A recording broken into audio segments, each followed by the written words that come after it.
Eu vou te dizer uma coisa, sendo bem sincero, assim. Eu sei que o pós-jogo, todo jogo do Grêmio, fosse um jogo normal, um 4-0, imagina, eu estaria feliz da vida. Eu não tô dizendo que eu tô triste pelo Grêmio, tá? Mas eu tô muito puto com o que aconteceu no jogo do Bragantino com eles. Sabe por que eu tô irritado? Sabe quando é que eu me irrito mais? Isso vale pra vida da gente, é quando tu acredita em alguém que tu sabe que tu não deveria ter acreditado. Aí tu acredita em alguém, aquele cara lá vai e te prova que tu estava errado. Eu acreditei no Mancini. Sério, eu sei que a gente está falando no pós-jogo de Grêmio, mas vamos lá, vamos encarar os problemas do Grêmio. Mas eu tô muito puto que o Bragantino não fez o papel dele, porque eu queria fechar muito essa jornada hoje, comemorando sim o rebaixamento do Inter.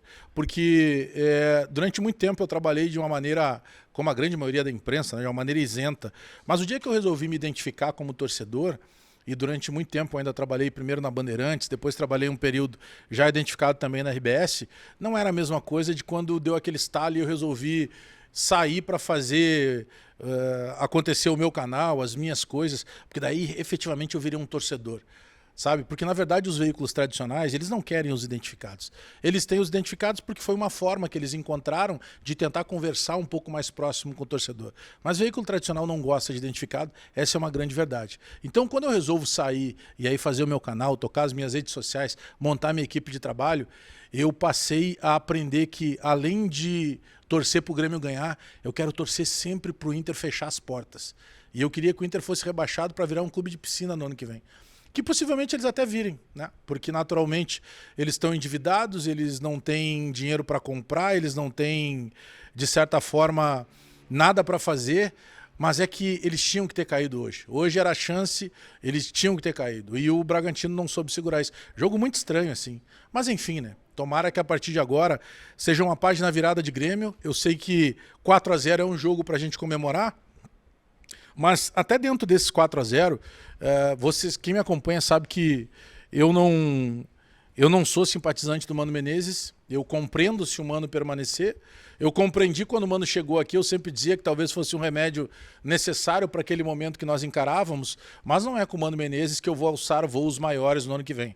Eu acredito numa nova geração que vai assumir amanhã, a partir das 8 da noite, que tem um vice-futebol experiente, com o Antônio Dutra Júnior, que tem um presidente muito sério, que é o presidente Odorico Romain, que já passou pelo futebol do Grêmio, inclusive sendo campeão de Libertadores, que tem como diretor executivo remunerado, terá o Paulo Pelaipe, que é um cara que eu adoro como pessoa e como profissional, porque ele é muito competente, ele é conhecedor de futebol, e das coisas que eu sempre comemoro que o Pelaipe fez foi demitir esse infeliz do Mancini, lá quando ele era técnico do Grêmio a primeira vez, porque ele não pode ser chamado de treinador, e hoje ele só provou mais uma vez, não dá para acreditar em nada que o Mancini põe a mão.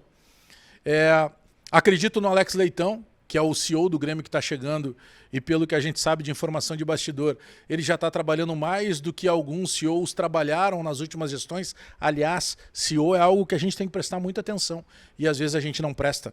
Porque o CEO da gestão do presidente Romildo, o Carlos Amodeu, ele também era muito criticado por jogador, por imprensa, mas ele era o homem de confiança do presidente. E talvez se o presidente tivesse ouvido um pouco mais a imprensa, o torcedor e seus próprios pares de direção, talvez tivesse tirado de lá o Carlos Amodeu. Depois chegou para o comando do CEO do Grêmio, pelas mãos do presidente Alberto Guerra, agora, graças a Deus, ex-presidente, o Márcio Pinto Ramos, que agora em setembro, faltando aí no mês de outubro, novembro e dezembro, faltando 3 meses para fechar o ano, o Grêmio resolveu que podia mandar o CEO embora. E o Grêmio ficou sem CEO durante 3 meses. Então, olha o que é a importância do CEO. E os 2 últimos eram homens de confiança dos seus respectivos presidentes e praticamente naufragaram. Porque um foi rebaixado e o outro fez um trabalho muito ruim. Mas eu tenho que chegar no Mano Menezes. E seja o Luiz Castro, seja o Vitor Pereira, seja o Arthur Jorge, e ontem até na chegada do Grêmio, lá no Recife, eu perguntava ali para o Pilar, para o Picão e para o Charlie, fiz uma rápida enquete para os 3.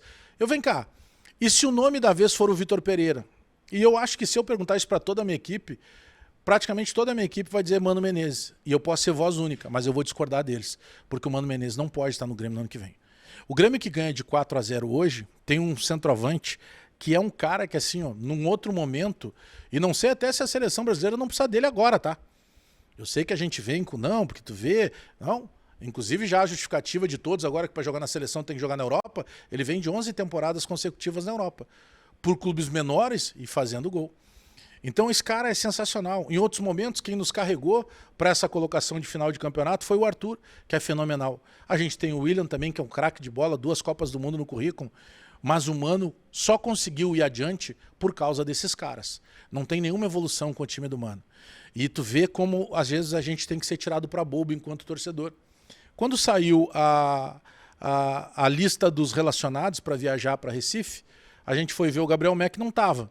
Mas a gente enxergou o Luiz Eduardo e o Thiaguinho.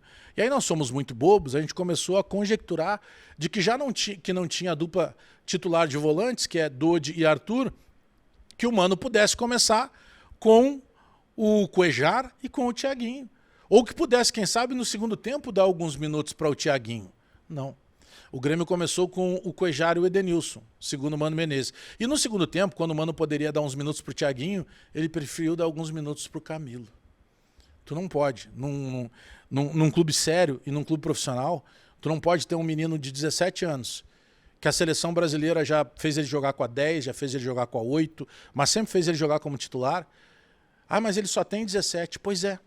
Tá cheio de meninos de 17 anos e até mais novos que jogam com a camisa do Flamengo, com a camisa do Corinthians, com a camisa do Palmeiras.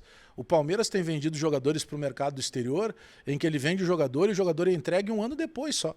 Tamanha capacidade técnica desse jogador. Então tá na hora do Grêmio começar a botar os bons para jogar. Então encerra um ano com o Mano e o Camilo recebendo a oportunidade e não o Thiaguinho. Isso nos mostra o que vai ser o ano que vem. Vai continuar da mesma forma. Então eu torço para que os europeus que estão negociando com o Grêmio, ou daqui a pouco se tiver algum nome que a gente ainda não conseguiu chegar, que seja um caso de sucesso, para que o Grêmio possa fechar esse novo treinador e possa dar tchau para o Mano Menezes, porque o Mano Menezes não nos serve. Se ele ficar, eu vou torcer? Claro que vou.